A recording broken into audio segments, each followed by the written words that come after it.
أعوذ بالله من الشيطان الرجيم. بسم الله الرحمن الرحيم. وبه نستعين وهو خير ناصر ومعين.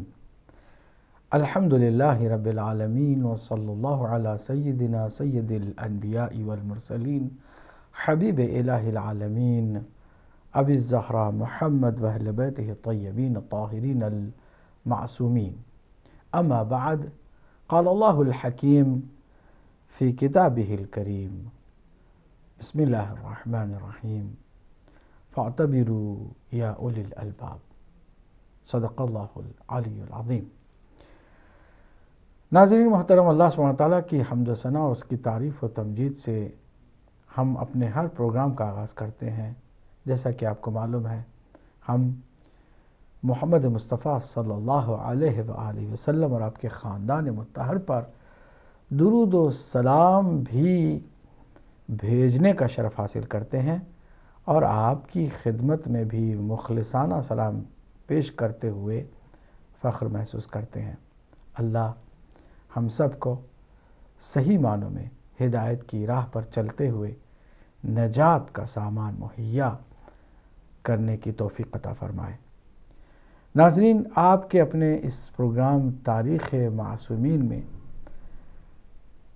آپ کا استقبال کرتے ہیں، اور یقیناً آپ گزشتہ پروگراموں سے استفادہ کرتے رہے ہیں. سلسلے کو محرم اور سفر اور باقی ایام کی وجہ سے منقطع کیا گیا تھا. ایک بار پھر اس سلسلے کو ہم آگے بڑھائیں گے انشاءاللہ المستعان. گزشتہ پروگراموں میں ہم نے صرف 2 معصوم ہستیوں کی تاریخ کے بیان کا شرف حاصل کیا. پہلی اہم، بنیادی اور مرکزی شخصیت سرکار دو عالم حضرت محمد مصطفیٰ صلی اللہ علیہ وآلہ وسلم ہے، اور دوسری معصوم ہستی سرکار مولا کائنات علی ابن ابی طالب علیہ السلام ہے. ہم نے مولا کائنات علی علیہ السلام کی تاریخ کا 4 اور 5 حصوں میں تقسیم کر کے ذکر کیا. پہلا حصہ ولادت سے بعثت تک، دوسرا حصہ بعثت سے پیغمبر اکرم صلی اللہ علیہ وسلم کی ہجرت تک، اور پھر ہجرت سے آپ صلی اللہ علیہ وآلہ وسلم کی رحلت تک، اور اس کے بعد چوتھا حصہ رحلت سے لے کے آپ کی اپنی ظاہری خلافت تک، جو کہ 25 سال کا عرصہ رہا ہے، اور آخری حصہ آپ کی زندگی کا 5 سالوں پر محیط آپ کی اپنی خلافت سے شہادت تک کا حصہ ہے. چاروں حصوں پر روشنی ڈالی گئی. 5ویں حصے پر گفتگو کرتے ہوئے ہم نے بتایا کہ ظاہری حکومت مولا کائنات علی ابن ابی طالب علیہ السلام کو سونپی گئی، تو آپ نے ابتدائی مرحلے میں حکومت قبول کرنے سے انکار فرمایا، اس لیے کہ حالات اتنے بگڑ چکے تھے، اور انحرافات کا ایک طویل سلسلہ ایسا تھا کہ اگر آپ حق و حقیقت اور عدل و عدالت پر مبنی حکومت شروع کریں گے تو یقیناً جو عوام کافی دور حق کے راستے سے نکل گئی ہے، برداشت نہیں کر سکے گی. چنانچہ ایسے ہی ہوا. جب حجت تمام کر دی گئی، سب نے آپ پر حکومت کے قبول کرنے پر زور دیا، اور یہاں تک کہ فرمایا کہ اگر آپ نے حکومت قبول نہیں کی تو ہم روز قیامت رسول اکرم صلی اللہ علیہ وآلہ وسلم کی خدمت میں آپ کی شکایت کریں گے. حجت جب تمام ہوئی تو میرے مولا علی علیہ السلام نے چند شرائط پر حکومت قبول کی. پہلی بنیادی شرط یہ ہے کہ دیکھو، میں صرف قرآن اور سنت کے مطابق حکم کروں گا، کسی اور کے طریقہ کار پر ہرگز متوجہ نہیں رہوں گا، توجہ نہیں دوں گا. دوسری شرط یہ کہ میں بیت المال کے معاملے میں اتنا سخت ہوں کہ اگر بیت المال کا ناجائز استعمال ہوا ہے تو شادیاں بھی ہوں تو ان شادیوں کو میں توڑ دوں گا، حلق سے نکال لوں گا بیت المال کا پیسہ جو ضائع ہوا ہے، اور بہت سخت بیت المال کے معاملے میں میری روش ہوگی۔ تیسری اور بنیادی شرط یہ کہ میں ایک دن ایک لمحے کے لیے بھی حاکم رہوں گا تو عادل بھی رہوں گا، عدالت کو حکومت سے ہرگز جدا نہیں کروں گا۔ عدل و انصاف میری حکومت کی روح اور جان ہے۔ لوگوں نے بظاہر سب نے اس کو مانا بھی، لبیک کی صدائیں بھی بلند کی اور بیعتوں کا سلسلہ بھی شروع ہوا، لیکن جب امپلیمنٹ کیا پہلے ہی مرحلے میں میرے مولا علی علیہ السلام نے عدل و انصاف کو، تو جو سب سے پہلے آئے تھے وہی سب سے پہلے مخالف ہو گئے۔ جنگ جمل تیار کر دی گئی، بہانہ تھا حضرت عثمان کے قتل کا کہ حضرت عثمان کے قتل کے کیس کو سیریس نہیں لے رہے ہیں اور قاتلوں کو سزا نہیں دے رہے ہیں، بلکہ خود یہی اس کے پیچھے کار فرما رہے ہیں۔ الزام دے کر مولا علی علیہ السلام پر طلحہ، زبیر جیسے شخصیات حضرت ام المومنین عائشہ کا سہارا لے کر ایک جنگ برپا کر دی، اور اس کی تفصیل ہم نے آپ کی خدمت میں گزشتہ پروگراموں میں بیان بھی کر دی۔ کچھ عرصہ بھی نہیں گزرا تھا کہ معاویہ ابن ابی سفیان نے بھی بھرپور تیاری کے ساتھ ایک اور جنگ چھیڑ دی جس کا نام جنگ صفین ہے۔ جنگ صفین پر بھی ہم نے گفتگو کی اور تفصیل سے اس کا جائزہ لیا۔ ایک سال بھی جنگ صفین پر گزرے نہیں تھے کہ ایک اور خطرناک جنگ مولا علی علیہ السلام پر تھوپ دی گئی، اور وہ جو تیسری اور آخری جنگ ہے آپ کی اپنی حکومت کے زمانے میں، اس جنگ کو جنگ نہروان کہا جاتا ہے، اور آج ہم جنگ نہروان کی تفصیلات آپ کے حسن سماعت کے حوالے کر رہے ہیں۔ ناظرین، پیغمبر اکرم صلی اللہ علیہ وآلہ وسلم نے اپنی زندگی ہی میں مولا علی علیہ السلام کو یہ خبر دی تھی، غیب کی خبر، اور مولا علی کے حوصلے میں اضافے کے لیے فرما دیا تھا کہ تم حق کے لیے، حق کو قائم کرنے کے لیے، حق کو زندہ رکھنے کے لیے ان آزمائشات سے بھی گزرو گے۔ میں ہوں تو میرے ساتھ کفار و مشرکین سے تم جہاد کرتے رہے، اور میرے بعد تمہارا جو پالا پڑے گا وہ منافقین کے ساتھ ہوگا۔ 3 گروہ سے تمہاری جنگ ہوگی۔ پہلا گروہ وہ ناقصین کا ہوگا، بیعت توڑنے والوں کا، اور یہ لوگ جنگ جمل میں بہرحال مولا علی کے مقابل میں آ گئے، جنہوں نے پہلے بیعت کی تھی اور پھر بیعت توڑ کے مقابل میں آ گئے۔ یہ حدیث کے کلمات ہیں سرکار دو عالم صلی اللہ علیہ وآلہ وسلم کے کہ اے علی، تم ناقصین سے جنگ کرو گے، پھر تم قاسطین سے جنگ کرو گے۔ قاسطین کون ہیں؟ جو ظلم و ستم کو روا رکھتے ہوئے تم پر چڑھائی کریں گے۔ یہ معاویہ ابن ابی سفیان بجائے اس کے کہ مرکزی حکومت اور حاکم اسلامی کے حکم کی تعمیل کرے، وہ بغاوت کرے گا، اور بغاوت کر کے مرکزی سرکاری حکومت کے مقابل میں وہ ایک جنگ کی آگ روشن کرے گا، اور یہ لوگ وہ ہیں جو ستم اور ظلم کے سوا کچھ بھی نہیں کر سکے ہیں، اور ان کو میرے آقا دو جہاں صلی اللہ علیہ وآلہ وسلم نے نام دیا کہ یہ لوگ قاسطین ہیں، ظلم کرنے والے ہیں، عدل و انصاف سے دور۔ جنگ صفین میں ایسے ہی لوگ مولا علی کے مقابل میں آئے تھے۔ تیسری خبر بھی آپ نے دے دی تھی مولا علی علیہ السلام کو کہ علی، جب قاسطین سے تم جنگ سے فارغ ہو جاؤ گے تو پھر مارقین تمہارے مقابل میں آ جائیں گے۔ مارقین کہتے ہیں جو حق سے تجاوز کر جائے، نکل جائے۔ خود سرکار دو عالم صلی اللہ علیہ وآلہ وسلم نے فرمایا تھا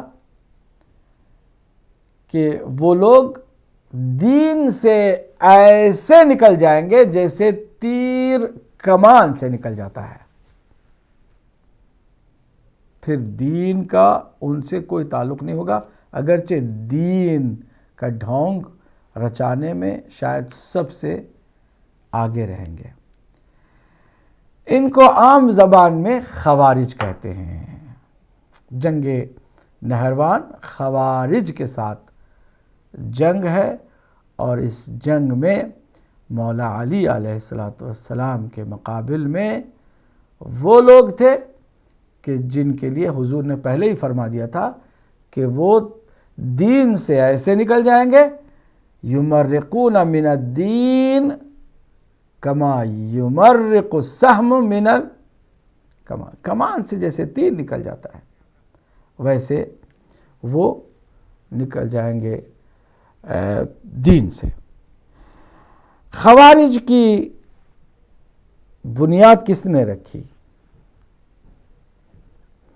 سرکار دو عالم صلی اللہ علیہ وآلہ وسلم ہی کے زمان حیات میں جو کلمہ پڑھ کے مسلمان ہو بھی گئے تھے، سو کالڈ ان میں سے بعض صحابہ بھی کہلاتے رہے۔ ایک شخص ہے جس کا نام ہے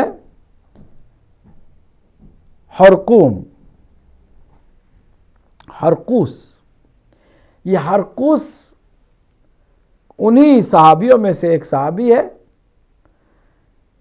کہ ایک دفعہ جو مال غنیمت مسلمانوں کے ہاتھ لگا تھا اس کی تقسیم کا جو کام سرکار دو عالم صلی اللہ علیہ وآلہ وسلم نے انجام دیا، اس پر اس نے بے انصافی کا الزام سرکار دو عالم صلی اللہ علیہ وآلہ وسلم کو دیا۔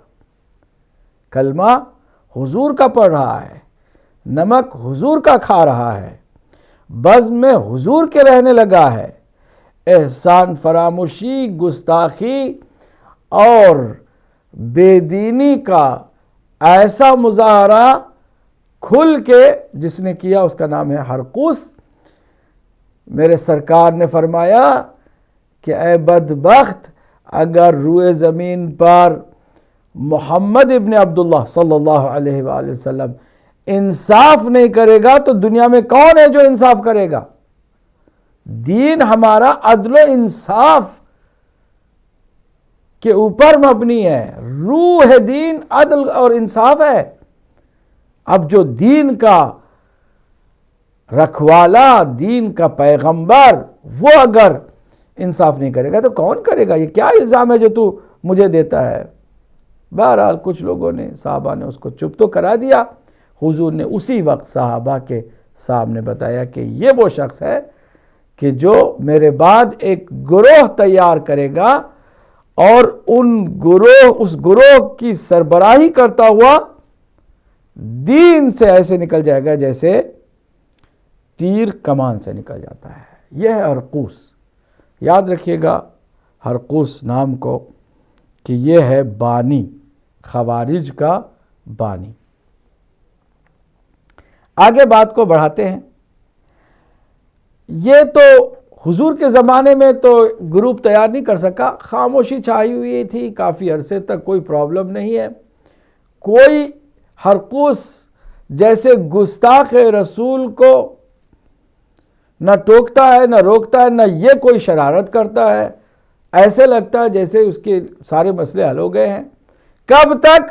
مولا کائنات کی حکومت ظاہری تک. ظاہری حکومت میں لشکر میں مولا کے شامل ہوتا ہے، اور جنگ صفین میں جب عمرو بن العاص نے معاویہ کی فوج کی شکست سے معاویہ ابن ابو سفیان کو بچانے کے لیے ایک مکاری اور عیاری کا کام انجام دیتا ہے، اور وہ ہے قرآن کو نیزوں پر اٹھا کر کے، قرآن کا واسطہ دے کر مولا علی کے لشکر سے یہ چاہنا کہ جنگ روک دیں، ہم قرآن کو اپنا حاکم ماننے کے لیے تیار ہیں.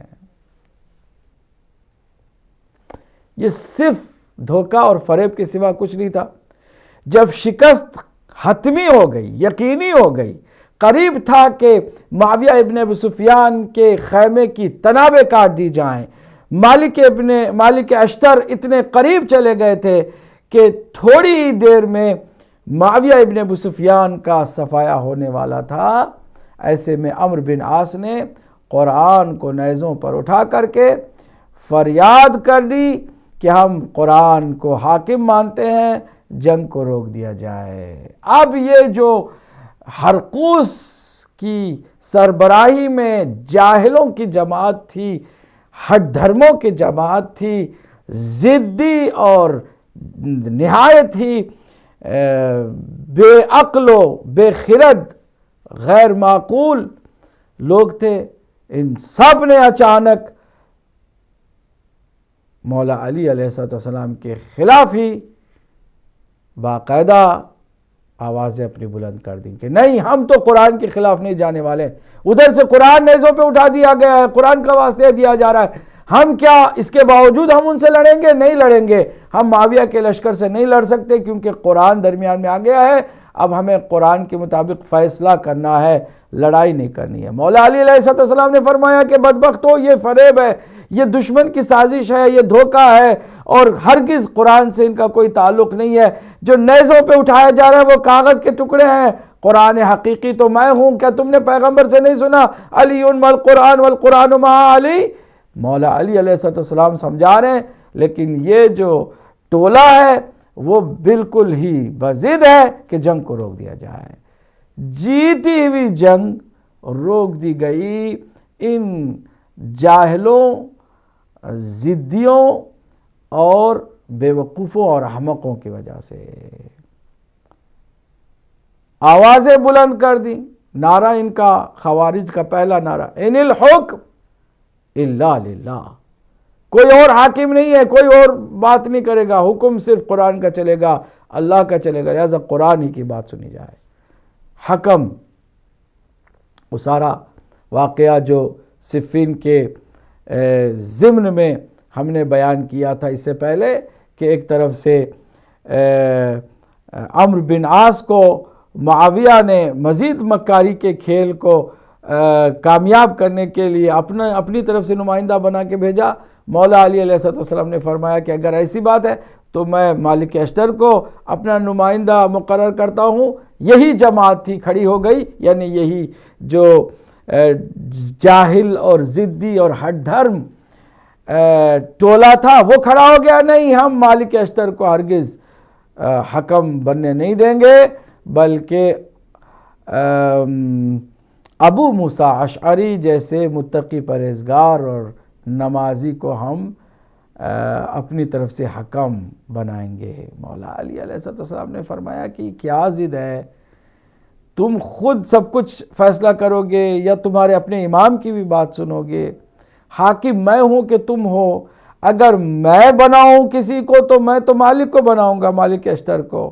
یہ کیا ضد ہے کہ تم اپنی طرف سے کسی اور کا نام پیش کر رہے ہو؟ اگر تمہاری یہی ضد ہے کہ تم خود کرو اور جو انجام ہوگا اس میں خود تم ذمہ دار ہو، علی اس میں ذمہ دار نہیں ہے. مولا علی علیہ السلام نے بہرحال ان کی اس ضد کی حقیقت کو انہی کے سامنے کھولنے کے لیے خاموشی اختیار کر لی. ادھر سے ابو موسیٰ اشعری، ادھر سے عمرو بن عاص، اور ان دونوں نے آپس میں مل کر کے عمرو بن عاص نے کہا کہ آپ بہت بزرگ ہیں، آپ بہت احترام والے ہیں، اور ہم امت کو اختلاف سے بچانے کے لیے یہ سمجھتے ہیں کہ دونوں کو حکومت سے دستبردار کر دیا جائے، سبکدوش کر دیا جائے، اور اس کے بعد کہا جائے کہ اب امت کو ایک موقع دیتے ہیں کہ کسی اور کو، ان دو کے علاوہ کسی اور کو امت کا خلیفہ اور حاکم بنا لیا جائے. تو اس کا طریقہ کیا ہوگا؟ کہتے ہیں ہم لوگوں کو جمع کریں گے، پہلے آپ چونکہ بزرگ ہیں آپ جائیں گے اور بتائیں گے کہ میں نے علی کو نعوذ باللہ جو ہے وہ خلافت سے دستبردار کر دیا ہے، نکال دیا ہے، جیسے انگوٹھی کو نکال کے جو ہے میں نکالتا ہوں ویسے خلافت سے مولا علی کو نکال دیتا ہوں، اور پھر اس کے بعد میں جاؤں گا. یہ عمرو بن عاص کہہ رہے ہیں کہ میں جا کر کے معاویہ کو ایسے کر دوں گا، نکال دوں گا، اور اس کے بعد امت پر چھوڑ دیتے ہیں کہ کسی اور تیسرے شخص کو خلیفہ بنایا جائے. یہ جو مکاری اور عیاری تھی، وہ جو بیچارہ سیدھا سادہ بالکل اللہ کی گائے ابو موسیٰ اشعری جیسے شخص نے اس کی باتوں کو مان لیا. عمرو بن عاص اور ابو موسیٰ اشعری لوگوں کو جمع کیا. ساری باتیں آپ کو معلوم ہے، لیکن میں جلدی صرف خوارج کی حقیقت کے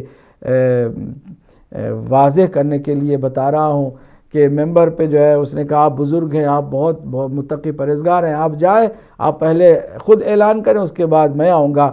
تو ابو موسیٰ اشعری ممبر پہ گئے، انہوں نے مولا علی علیہ السلام کو حکومت سے جیسے طے کیا تھا آپس میں سبکدوش کر دیا، دستبردار کر دیا. اب وہ جیسے اترے تو جناب عمرو بن عاص ممبر پہ گئے اور انہوں نے کھیل سارا جو ہے نا بالکل الٹا کر دیا، اور انہوں نے کہا کہ دیکھو لوگو، ابھی آپ نے سنا کہ جس کا نمائندہ تھا اس نے علی کو حکومت سے نکال دیا. اب میں جس طرح سے انہوں نے انگوٹھی نکالی تھی اپنے انگلی سے، علی کو اس طرح نکال دیا، میں اسی طرح اس انگوٹھی کو اس انگلی میں ڈالتا ہوں، یعنی معاویہ کو خلافت کے لیے میں مقرر کرتا ہوں. یعنی جو طے ہوا تھا بالکل اس کا الٹا. اور اس کے بعد ہنگامہ ہو گیا، اور جو یہی ٹولہ پھر کھڑا ہو گیا کہ یہ تو کام غلط ہو گیا، یہ تو حکمین کا فیصلہ بالکل غلط ہو گیا، ہم نے بھی غلط کیا کہ ہم نے جو ہے معاویہ سے جنگ جو ہے وہ روک دی، اور اس کے باتوں میں آ گئے، فریب اور دھوکہ کھا گئے. اب ہمیں چاہیے کہ توبہ کریں. توبہ توبہ، العاف العاف، ہم نے تو بہت بڑی غلطی کی ہے. اچھا غلطی کی ہے انہوں نے، اب آ گئے ہیں مولا علی کے پاس، کہتے ہیں آپ کو بھی توبہ کرنا چاہیے. کیوں؟ اسے کہ آپ نے ہمیں اپنی ضد کو پورا کرنے کے لیے کیوں چھوڑ دیا؟ کیوں آپ نے ہماری بات سن لی؟ بات نہ سنتے تو وہ جھگڑا، وہ فساد، وہ فتنہ، اور بات سنتے ہیں تو اب الٹا کہ آپ نے ہماری بات کیوں سنی. توبہ آپ کو بھی کرنا ہوگا. مولا علی علیہ السلام نے فرمایا کہ میں نے اسی وقت تمہیں بتایا تھا کہ اس کا نتیجہ بہت برا ہے، اور تم بات میری ایک نہیں سنتے تھے، اصرار پہ اصرار کرتے رہے، میں بار بار تمہیں سمجھاتا رہا. آخر کار فتنوں سے بچنے کے لیے میں نے یہ کہا کہ تم جو چاہے کرو، لیکن ذمہ دار میں نہیں رہوں گا، تم رہو گے. تو تم نے اس بات کو مان لیا تھا، اب میں کیوں توبہ کروں؟ میں نے کون سی یہاں پر غلطی کی؟ یہ تم لوگوں کا بنایا ہوا سارا، بگاڑا ہوا سارا کھیل ہے. بہرحال انہوں نے کہا نہیں. تو اس کا مطلب ہم معاویہ کو بھی اور نعوذ باللہ علی کو بھی، دونوں کو بھی نہیں مانتے ہیں، اس حد تک کہ مولا علی کے اس لشکر سے یہ ٹولہ نکلا ہے تو 12,000. سوچیے آپ، یہ سوچ ضد کی سوچ، ہٹ دھرمی کی سوچ، منمانی کی سوچ، اور دین کو اپنی خواہشات کے مطابق سمجھنے کی سوچ خارجی سوچ. یہ خارجی، اب خوارج کا نام بھی ان پر اسی وقت اطلاق ہو گیا جب یہ خارج ہوئے لشکر سے. کل تعداد ان کی 12,000 ہو گئی.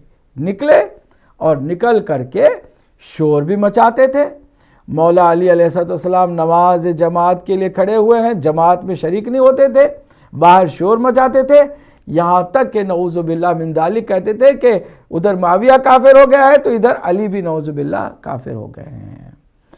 کافر کسی مسلمان کو سب سے پہلے جس نے بتایا اور بنانے کی کوشش کی وہ خارجی سوچ۔ آج بھی آپ دیکھیے کہ اس وقت دنیا میں ایسی خارجی سوچ پھر سے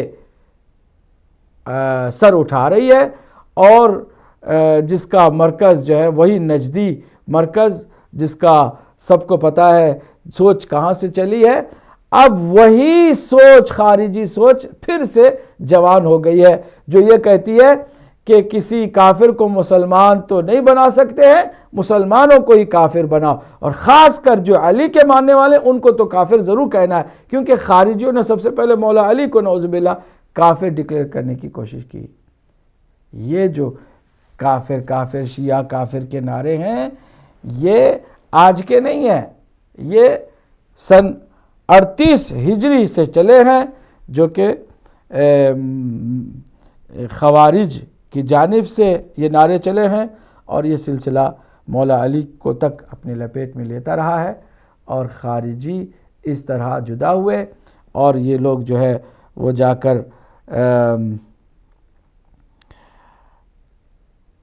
حرورہ اور نخیلہ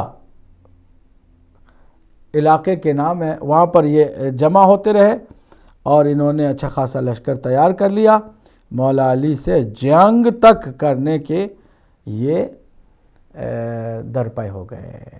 جنگ نہروان مولا علی نہیں چاہتے تھے کہ ان کو پھر ایک دفعہ میدان جنگ میں ان کو ماریں اور ان کو ان کے نجس وجود کو ختم کریں۔ مولا علی پھر بھی قتل و غارت گری اور جنگ و جدال سے گریز کرنے کے سارے راستے اپنانے کے لیے تیار ہو گئے۔ ان کو سمجھانے کے لیے سب سے پہلے صعصع بن سوحان جیسے جلیل القدر منطقی جری اور مجاہد صحابی کو بھیجا کہ جاؤ ان کو دلیلوں سے سمجھاؤ کہ جو کچھ کر رہے ہو ٹھیک نہیں کر رہے ہو، فتنہ فساد اور فضول کی باتیں، کسی کو کافر کہنا، کسی کے خون کو حلال سمجھ کر کے ذبح کر دینا، کیونکہ وہیں سے انہوں نے شروع کر دیا تھا، جو نام علی زبان پر لیتا تھا اس کو قتل کر دیتے تھے، اس کے جان کے دشمن ہو گئے تھے اور اس کے خون کے پیاسے ہو گئے تھے، جہاں ان کو ملتا کوئی بھی علی کا چاہنے والا یہ قتل کر دیتے تھے۔ یہ فتنہ فساد خون ریزی کا سلسلہ جب انہوں نے شروع کر دیا تھا تو ان خارجیوں کو سمجھانے کے لیے پہلے صعصع بن سوحان کو بھیجا، انہوں نے بہت محنت کی، بہت ان کو سمجھانے کی کوشش کی، سب نے کہا وہاں سے کہ ہم اپنے اور علی کے درمیان سوائے تلوار کے کچھ نہیں چاہتے، مطلب جنگ چاہتے ہیں، علی کے وجود کو ختم کرنا چاہتے ہیں اور کفریہ خلافت کو نعوذ باللہ من ذالک ہم مٹانا چاہتے ہیں۔ جیسے آج ایک وہی خارجی سوچ لے کر آیا ہے کہ ہم شام، عراق اور وہاں کے مڈل ایسٹ میں صحیح اسلام لانا چاہتے ہیں، اور یہ جتنے کافر ہیں نعوذ باللہ ان کو ہم ختم کرنا چاہتے ہیں، جس کے اسی سلسلے کو آپ دیکھ رہے ہیں کہ شام میں کیا ہو رہا ہے، عراق میں کیا ہو رہا ہے، اور دیگر جگہوں پر کیا ہو رہا ہے، پاکستان میں خود کیا ہو رہا ہے۔ ایسے ہی خارجی عناصر ہیں جو اس طرح کی سوچ کو پھر سے جوان کر کے شباب، پورے شباب میں نظر آتے ہیں۔ تو وہ بھی اس زمانے میں ایسے ہی کرتے رہے۔ جب صعصع بن سوحان کی انہوں نے ایک نہ سنی تو پھر مولا علی علیہ السلام نے، اس وقت خارجیوں کو بھی معلوم تھا کہ قرآن کی تفسیر میں جو مولا علی کا شاگرد ہے اور رسول اللہ کا صحابی ہے وہ بے مثال ہے، جن کا نام عبداللہ ابن عباس ہے۔ حضرت عبداللہ ابن عباس رضوان اللہ تعالی علیہ کو مولا علی علیہ السلام نے بھیجا کہ تم یہ جو بار بار قرآن کی رٹ لگائے ہوئے ہیں ان کو قرآن ہی سے سمجھاؤ کہ جو کچھ کر رہے ہیں بالکل غلط کر رہے ہیں، دین سے یہ جو تمہاری حرکتیں اس کا کوئی تعلق نہیں ہے۔ کسی بھی انسان کو چاہے وہ کتنا ہی عقائد کے اعتبار سے برا ہو، کوئی بھی انسان جب تک کہ ان سے شرارت واضح طور پر نظر نہ آئے قتل نہیں کر سکتا ہے۔ کس کو اجازت دی ہے اسلام نے کہ وہ جس کو چاہے قتل کر دے؟ کسی کو نہیں۔ یہ خارجی سوچ ہے جو آج بھی نظر آتی ہے۔ خلاصہ کلام یہ کہ عبداللہ ابن عباس کی کوششیں بھی ناکام ہوئی، یہاں تک کہ تیسرے مرحلے پر مولا علی علیہ السلام نے یہ فرمایا کہ جا کے ان سے کہہ دو کہ ہم تم کو اپنی اس حکومت میں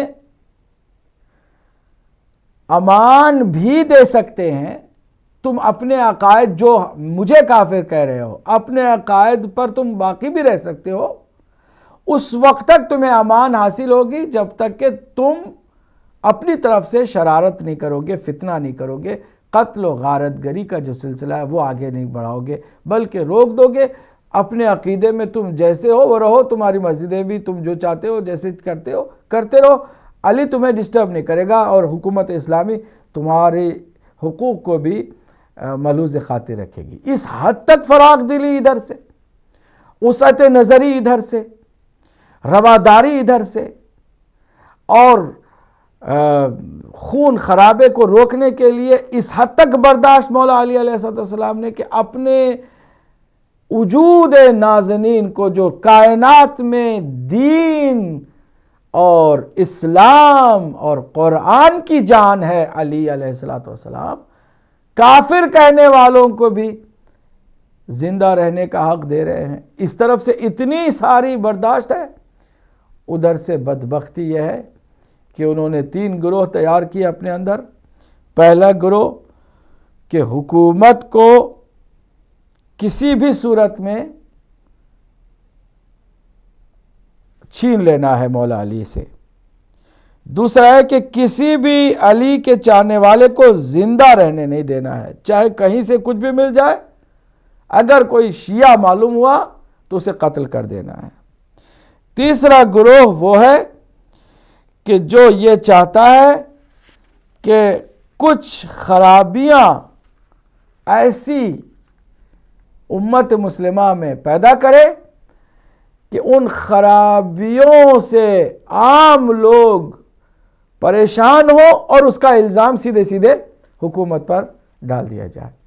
میں حیران ہوں، تاریخ جب میں پڑھنے لگا تو آج کے حالات شام کے میرے سامنے ہیں، آپ کے سامنے بھی ہیں، اس کو دیکھنے لگا تو اتنی مماثلت خوارج کی، جو موجودہ خوارج ہیں اور اس زمانے کے خوارج ہیں، اتنی مماثلت پائی جاتی ہے کہ آپ حیران رہ جائیں گے کہ بالکل اسی طرح ان خوارج نے بھی کوشش کی، کیمیکل اسلحے کو استعمال کیا اور ایسی خرابیاں پیدا کی اور الزام دے دیا کہ یہ حکومت نے کیا ہے تاکہ حکومت کو اس طرح سے ختم کر دیا جائے۔ وہی روش، وہی کام، وہی انداز، وہی نسخہ، کوئی اور نئی بات نہیں ہے۔ خارجی جو آج کے ہیں وہی خارجی جو مولا علی کے زمانے میں تھے۔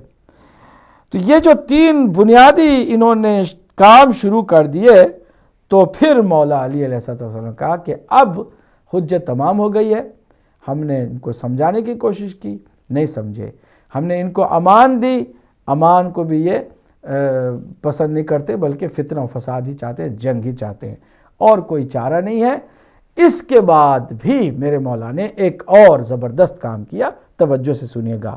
زبردست کام یہ کیا کہ مولا علی علیہ السلام نے ابو ایوب انصاری کے ہاتھ میں ایک پرچم دیا،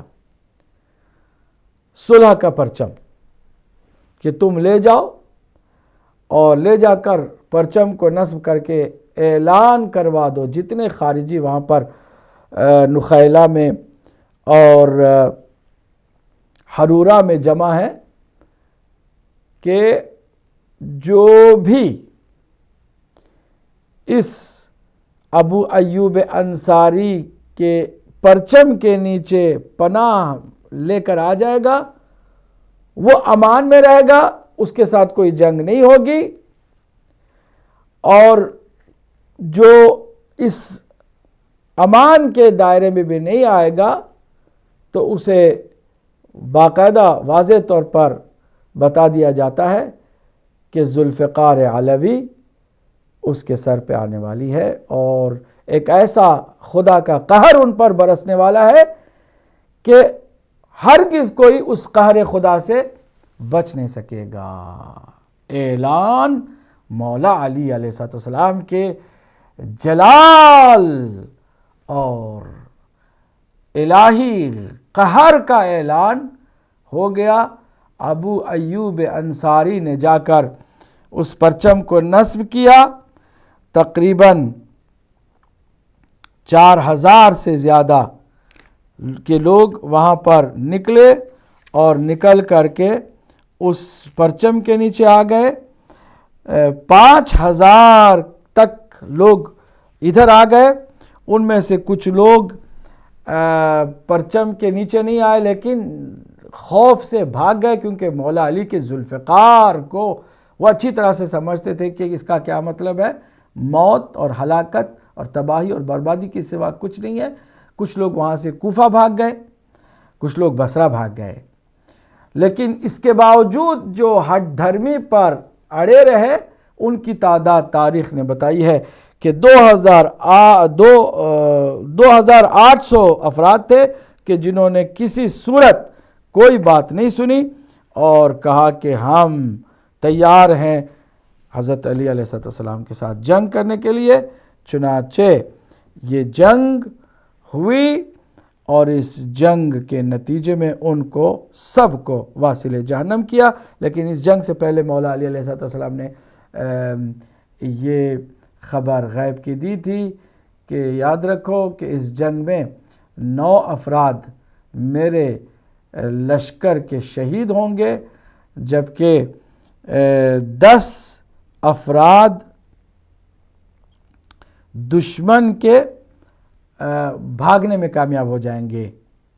یعنی جب وہی 2800 کے ساتھ جنگ شروع ہوگی تو اس میں 10 افراد بھاگنے میں کامیاب ہو جائیں گے، میرے 9 افراد شہید ہوں گے، باقی سب واصل جہنم ہو جائیں گے، باقی سب جہنم کا لقمہ بن جائیں گے۔ چنانچہ یہ آپ کی غیب کی خبر بھی بالکل سچ نکلی۔ مولا علی کے لشکر کے 9 افراد شہید ہوئے، اس میں 10 خارجی بھاگنے میں کامیاب ہوئے اور باقی سب واصل جہنم ہوئے۔ اللہ موجودہ خارجیوں کو بھی اسی نتیجے سے دوچار فرمائے کہ جس نتیجے سے ابتدائی خارجیوں کو اللہ نے دوچار فرمایا۔ پروردگار ہمیں توفیق دے کہ ہم صحیح معنوں میں حق سمجھیں، حق کے راہ پر چلیں، حق کی آخری وقت تک حمایت کریں اور حق پر ہی اپنی اس جان کو تیرے حوالے کریں۔ آمین ثم آمین۔ آپ کو معلوم ہے کہ سوال ہمارے ہوتے ہیں، جواب آپ کو دینا ہوتا ہے۔ آج کے پہلے سوال کو ہم چاہتے ہیں کہ اسکرین پر ڈسپلے کر دیا جائے۔ امید ہے کہ آپ سوال دیکھ رہے ہوں گے اسکرین پر کہ خوارج کا کیا مطلب ہے۔ آپ کو ڈیفینیشن بتانی ہوگی، خوارج کا مطلب کیا ہے۔ میں نے بتا دیا ہے، اب آپ ہمیں فون کر کے بتائیں گے کہ خوارج کا کیا مطلب ہے۔ میں کالز آپ کی لینے کے لیے بالکل تیار ہوں، اور آپ کو یہ بھی معلوم ہے کہ اس کا جو انعام ہے روحانی انعام ہے، اور وہ ہے آپ کی سلامتی کے لیے درود پڑھنا۔ پہلے کال کو شامل کرتے ہیں۔ السلام علیکم ورحمۃ اللہ۔ چلیے کال ڈراپ ہو گئی ہے، مزید کالرز ہوں تو ہم ان کو بھی شامل کریں۔ پہلا سوال آپ کی اسکرین پر ہے، what is the definition of خوارج؟ خوارج کا کیا مطلب ہے؟ آپ کو بتانا ہوگا خوارج کسے کہتے ہیں۔ جی السلام علیکم ورحمۃ اللہ۔ اچھا چلیے، آپ کو خوارج کا ہم نے مطلب بتایا ہے کہ خوارج کس کو کہتے ہیں، اور آپ کو فون کر کے بتانا ہوگا۔ پہلے کال کو آج کے اس پروگرام میں شامل کرتے ہیں۔ السلام علیکم ورحمۃ اللہ۔ وعلیکم السلام ورحمۃ اللہ۔ آپ صاحب مقصود حسین کی ذات کر جناب مقصود حسین صاحب، میں نے بدقسمتی سے آپ کا پروگرام دیکھا نہیں۔ البتہ خوارج یہ ہے کہ وہ خارجی جو وہ سمجھتے تھے کہ انہیں مولا علی السلام معاویہ میرے شام کو دونوں کو خارج کر دیتے ہیں. ہم ان کو دونوں نہیں مانتے, اور حکمین کا فیصلہ بھی. اور انہوں نے ایک نئی پارٹی, یعنی دونوں طرف سے وہ کہتے تھے کہ ہمیں انہیں خارج بحث سمجھتے ہیں. نہیں, خوارج جو مولا علی کو خارج سمجھتے ہیں یا خود دین سے خارج ہو گئے؟ خود دین سے خارج ہو گئے. جزاک اللہ, انہوں نے ایک طرف کے معنی نہ. جزاک اللہ, بہت شکریہ آپ کا, بالکل آپ نے صحیح جواب دیا ہے. آپ بھی درود پڑھیے, ہم بھی پڑھتے ہیں آپ کی سلامتی کے لیے. اللہم صلی علی محمد و آل محمد وعجل فرجہم. اگر کوئی اور کالر ہوں تو ان کو بھی شامل کرتے ہیں. السلام علیکم ورحمۃ اللہ. وعلیکم السلام. جی, کون میرے بھائی ہیں اور کیا جواب ہے آپ کا؟ بولیے حضور. جی اردو. آپ بولیے, اردو ہی میں بولیے. السلام علیکم مولانا. وعلیکم السلام ورحمۃ اللہ. جی میں زیدی بول رہا ہوں ہنوور سے, جرمنی سے.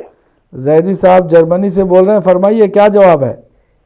یہ جواب یہ ہے کہ جو امام علی کے لشکر سے خارج ہو گئے اور چلے گئے اور امام علی کے خلاف کھڑے ہوئے اور انہوں نے جنگ کی, وہ خوارج کہلائے. جزاک اللہ, بالکل صحیح آپ نے جواب دیا ہے.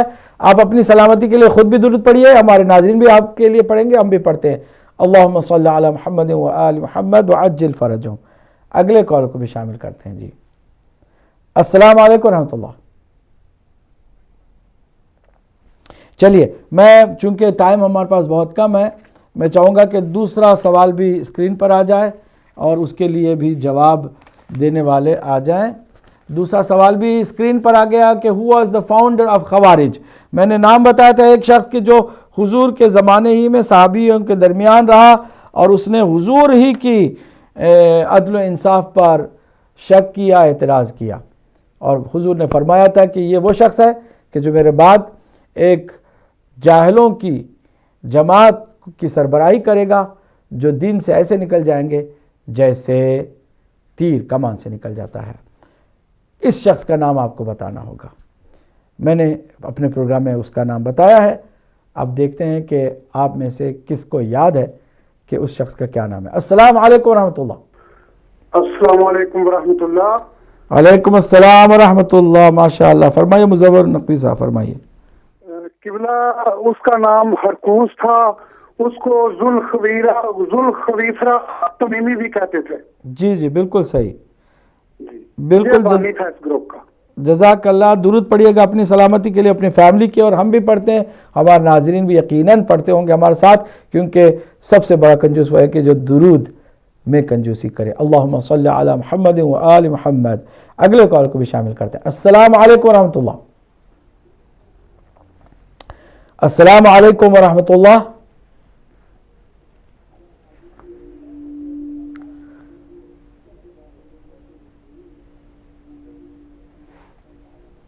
لگتا ہے بولنا نہیں چاہتے ہیں.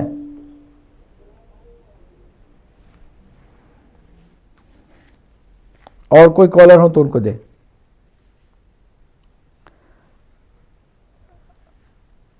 چلیے, جب فون کریں تو آپ فون ہی پر بات کریں. کتنی دفعہ کہا گیا, الحمدللہ یہ کوئی نیا ٹی وی چینل بھی نہیں ہے, نہ آپ پہلی بار ٹی وی کو دیکھ رہے ہیں.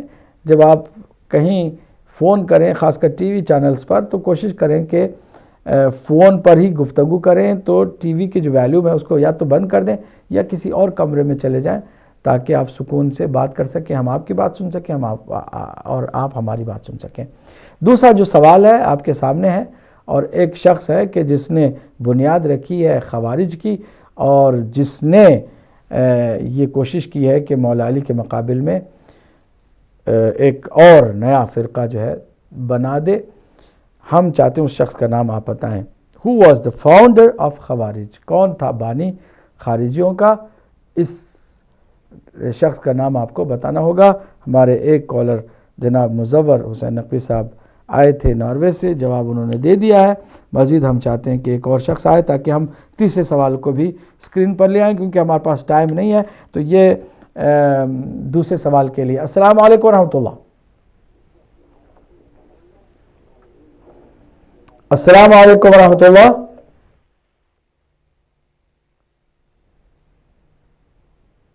جناب کال ڈراپ ہو گئی ہے. چلیے کوئی بات نہیں ہے. میں چاہوں گا کہ تیسرا سوال بھی، چونکہ ہمارے پاس ٹائم نہیں ہے، تیسرا سوال بھی ڈسپلے کر دیا جائے. تیسرا سوال جناب یہ رہا کہ how many people have separated from the army of امام علی علیہ السلام اینڈ ڈکلیئر دا سیکٹ ان مسلم امہ کالڈ خوارج. یہ جو خارجی تھے، یہ ٹوٹل کتنے لوگ تھے جو مولا علی علیہ السلام کے لشکر سے نکلے؟ جیسے تیر کمان سے نکلتا ویسے یہ دین سے نکلے، مولا علی کے لشکر سے نکلے، مطلب دین سے نکلے. یہ جو افراد تھے ان کی ٹوٹل تعداد کتنی تھی؟ آپ کو یہ بتانا ہوگا. ہم نے بتایا تھا، اب آپ دیکھتے ہیں کہ کس طرح اس کا جواب دیتے ہیں. السلام علیکم ورحمۃ اللہ. السلام علیکم ورحمۃ اللہ. جناب مظفر نقوی صاحب فرمائیے. قبلہ یہ 4 سے 5 ہزار افراد. نہیں، اس کا مطلب آپ نے پروگرام نہیں دیکھا ہے ہمارا. 12,000 والی بات ٹھیک ہے پھر؟ جی جی جی بالکل 12,000 والی. ٹھیک ہے، شکریہ، جزاک اللہ جزاک اللہ. بالکل 12,000 افراد ہیں جو دین سے ایسے نکل گئے جیسے تیر سے، کمان سے تیر نکلتا ہے. ہمارے مظفر نقوی صاحب کے لیے دوبارہ آپ کو ضرورت پڑنی ہوگی. کم از کم یہی کام کر لیں، ثواب بھی حاصل کریں، کنجوسی نہ کریں. درود پڑھیے محمد و آل محمد پر. اللہم صلی علی محمد و آل محمد وعجل فرجہم. اگلے کال کو بھی شامل کرتے ہیں. السلام علیکم ورحمۃ اللہ. وعلیکم السلام ورحمۃ اللہ وبرکاتہ. جناب فرمائیے، کون صاحب ہے؟ علی اکبر نقوی بریلفورڈ سے بول رہا ہوں. تو یہ خوارج کی جو تعداد تھی یہ 12,000 تھے. جزاک اللہ جزاک اللہ. آپ درود پڑھیے گا، ہم بھی پڑھتے ہیں آپ کی سلامتی کے لیے، اور انشاءاللہ ہمارے ناظرین یقیناً کنجوسی نہیں کریں گے. اللہم صلی علی محمد و آل محمد وعجل فرجہم. اگلے کال کو شامل کرتے ہیں. السلام علیکم ورحمۃ اللہ. وعلیکم السلام مولانا. میں پھر زیدی بول رہا ہوں جرمنی سے. جی فرمائیے. اور اس کا جواب ہے 12,000 لوگ امام علی کے لشکر سے علیحدہ ہو گئے اور انہوں نے 3 علیحدہ علیحدہ گروپ بنا لیے. جزاک اللہ، بہت شکریہ آپ کا زیدی صاحب. درود پڑھیے گا اپنی سلامتی کے لیے، ہم بھی پڑھتے ہیں اور ہمارے ناظرین بھی. اللہم صلی علی محمد و آل محمد وعجل فرجہم.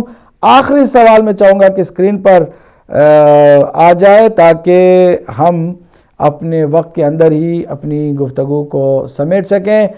چوتھا اور آخری سوال ہے کہ who was holding the peace flag to keep people away from the battlefield. وہ کون رسول اللہ کے صحابی تھے کہ جن کو میرے مولا علی نے پرچم دیا تھا صلح کا کہ اس پرچم کے نیچے جو آ جائے گا اس کو امان مل جائے گی. جنگ نہروان میں مرنے سے بچنے کا ایک مولا علی نے انتظام کیا تھا پرچم نصب کر کے، کہ وہ کس کے ہاتھوں وہ پرچم تھا یہ آپ کو بتانا ہوگا. ہمارے کالر کو دیکھتے ہیں کہ ان کے پاس کیا جواب ہے. السلام علیکم ورحمۃ اللہ.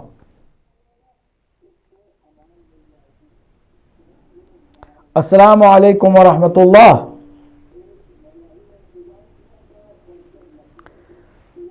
لیکن یہ وہی بات ہوئی نا کہ فون پر بات نہیں کرتے ہیں اور ٹی وی سے شاید سنتے ہیں. اگلے کال کو بھی شامل کرتے ہیں. السلام علیکم ورحمۃ اللہ. السلام علیکم ورحمۃ اللہ. ماشاء اللہ. مظفر نقوی صاحب فرمائیے. قبلہ یہ ہماری خوش قسمتی ہے کہ اس پروگرام سے ہمیں دعائیں سمیٹنے کا موقع مل جاتا ہے. الحمدللہ. حضرت ابو ایوب انصاری. جزاک اللہ. بالکل بالکل صحیح جواب آپ کا ہے. درود آپ بھی پڑھیے، ہم بھی پڑھتے ہیں، ناظرین بھی. اللہم صلی علی محمد و آل محمد وعجل فرجہم. اللہ آپ کو اور آپ کے اہل خانہ کو صحت و تندرستی کے ساتھ سلامت رکھے. اگر کوئی کالر نہیں ہے چونکہ ہمارے پاس. جی السلام علیکم ورحمۃ اللہ.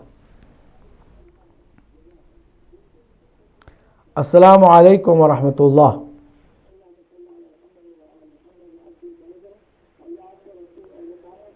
عجیب بات ہے، پتہ نہیں ہمارے فون کرنے والوں کو اتنی سی بات کیوں سمجھ میں نہیں آتی ہے. اگلے کال کو شامل کرتے ہیں. فون کر کے وہ ٹی وی سے سنتے ہیں تو ظاہر سی بات ہے کیسے بات ہو سکے گی. السلام علیکم ورحمۃ اللہ. چلیے اب ہم کیا کر سکتے ہیں، جن کے جو نصیب میں تھا وہ ملا. ہم چاہتے ہیں کہ آخر میں ہمارے ان تمام ناظرین و ناظرات کی جنہوں نے کوشش کی ہوگی یہ جواب جانتے ہوں گے یا کم از کم آج کے اس پروگرام کو توجہ سے سنتے رہے ہوں گے، ان سب کی سلامتی کے لیے ناظرین ناظرات آپ بھی درود پڑھ دیجیے گا، ہم بھی پڑھتے ہیں اور ہم سب دعا کرتے ہیں کہ اللہ سبحانہ تعالیٰ ہمیں علم و معرفت کی دولت کے ساتھ ساتھ عمل صالح کی بھی توفیق عطا فرمائے. آمین ثم آمین. اللہم صلی علی محمد و آل محمد. اللہم صلی علی محمد و آل محمد. اللہم صلی علی محمد و آل محمد وعجل فرجہم. ناظرین محترم اور ناظرات محترمات، تاریخ معصومین کا یہ پروگرام آج یہیں پر تمام ہوتا ہے، لیکن اس سلسلے کو ہم آگے بڑھائیں گے. مولا علی علیہ السلام کی اس جنگ کے بعد کیفیت کیا ہوئی اور پھر شہادت تک کی جو کیفیت تھی وہ کیا تھی، اس کو ہم بیان کریں گے. اس کے بعد پھر ہم تیسرے عظیم معصوم شخص اور کائنات کی سب سے عظیم ہستی سیدہ کائنات فاطمۃ الزہرا سلام اللہ علیہا کی تاریخ بیان کرنے کی طرف جائیں گے. اور میں سمجھتا ہوں کہ شاید کوئی کالر ہیں، ان کو بھی آخر میں شامل کر لیتے ہیں. السلام علیکم ورحمۃ اللہ. وعلیکم السلام مولانا. جی فرمائیے. یہ حضرت ایوب انصاری تھے جنہیں امام علی نے لشکر پرچم دے کر بھیجا تھا. جزاک قلم کے نیچے جو آئے گا اس کو امان دی جائے گی. جزاک اللہ. آپ زیدی صاحب دوبارہ بول رہے ہیں؟ جی زید. اللہ آپ کو سلامت رکھے. آپ درود پڑھیے گا اپنی سلامتی کے لیے، ہم بھی پڑھتے ہیں اور ہمارے ناظرین یقیناً پڑھتے ہوں گے. اللہم صلی علی محمد و آل محمد وعجل فرجہم. تو ناظرین ہمیں بھی آپ اجازت دیجیے گا، لیکن میں نے جیسا عرض کیا توجہ سے سنیے. اس پروگرام کو جو کل بھی ریپیٹ ہوگا اس کو دیکھیے اور گزارش کیجیے اپنے عزیزوں کو کہ اس سلسلے کو غور سے سنیں تاکہ علم میں گھر بیٹھے اضافہ بھی ہو اور ہمیں توفیق بھی ہو کہ ہم حق کو سمجھ سکیں اور حق پر چلنے کی سعادت بھی حاصل کریں. السلام علیکم ورحمۃ اللہ وبرکاتہ.